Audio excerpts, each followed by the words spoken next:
Are monsters born, or are they made? Is evil innate, or does the world carve it into us? This is the haunting question at the center of Ryan Murphy and Ian Brennan's Monster, the Ed Gein story. The show doesn't just recount a gruesome case, it immerses us in the bleak world of Plainfield, Wisconsin, and refuses to offer easy answers.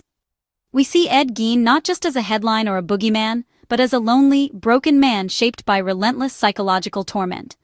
The series challenges us to look past the sensationalism and consider the chain of events and people that led to the making of the Butcher of Plainfield. Was he a monster, or a tragic product of his environment? As the credits roll, we're left unsettled, not just by Gein's crimes, but by what they reveal about us. The story is a mirror, reflecting our fascination with the macabre and the media's role in shaping these narratives. Sometimes, the monster isn't just the man committing the crimes, it's the silence of a community, the cruelty of a parent, or our own morbid curiosity. The show's emotional climax isn't a violent outburst, but a quiet realization. The horror began long before the crimes, in a small farmhouse under Augusta Gein's watchful eye.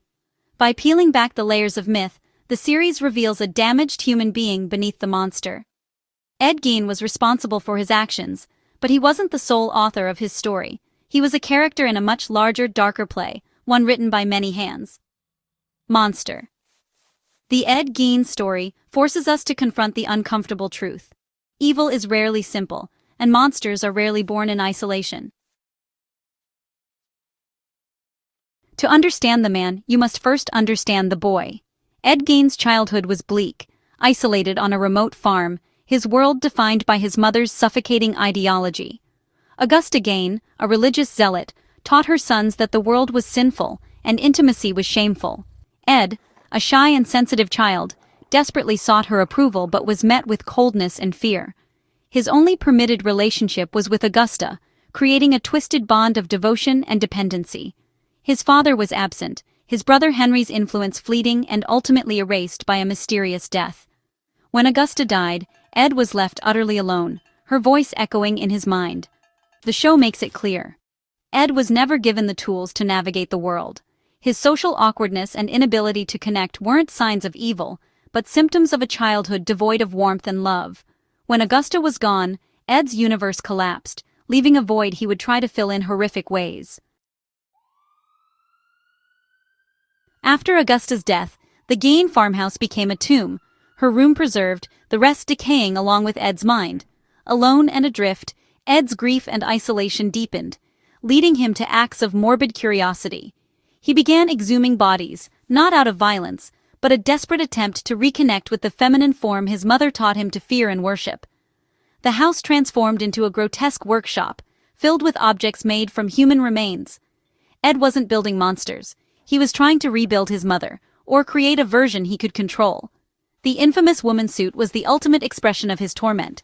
By wearing it, he could become his mother, achieving the union he craved. As his needs grew and fresh graves dwindled, his path turned inevitably toward violence. The line between grave robbing and murder is stark, and Ed's crossing of it is depicted as a grim escalation. His obsession demanded fresher materials, leading to the impulsive murder of Mary Hogan. For Ed, she wasn't a person. She was an opportunity, a collection of parts for his project. The act was clumsy, not the work of a calculating killer, but a man driven by compulsion. The murder of Bernice Worden, which led to his capture, is shown as a tragic necessity in Ed's mind. He was no longer just resurrecting his mother, he was sacrificing others to her memory. The show blurs the line between monster and victim, reminding us of the pathetic, lonely man behind the horror. Charlie Hunnam's portrayal emphasizes Ed's social ineptitude and fear, not villainy. The townspeople saw him as odd but harmless, never suspecting the darkness within. The series argues that Gein was a victim long before he created any. He was shaped by abuse, isolation, and a community that never intervened. This doesn't excuse his crimes, but complicates the narrative. Ed Gein was both monster and monstrously treated. His story is as much a tragedy as it is a horror. The discovery of Ed Gein's crimes shattered Plainfield. Sheriff Art Schlee's entry into the Gein house revealed horrors no one could have imagined. The quiet handyman became the Butcher of Plainfield overnight. Media frenzy followed, drowning out the victim's grief with headlines and flashbulbs. The farmhouse became a tourist attraction, the public's morbid curiosity on full display. The series highlights how society quickly sanitized and repackaged the tragedy, turning Gein into a legend. The real, complex man was flattened into a one-dimensional monster. The story became less a real event, more a campfire tale. This sensationalism created distance. By making Gein a boogeyman, people avoided confronting the reality that he was just a man. The influence on pop culture was profound. Norman Bates, Leatherface, Buffalo Bill, all inspired by Gein. These films profit from real-life tragedy, often stripping away context for pure horror. The real Ed Gein was lost, replaced by the monsters he inspired.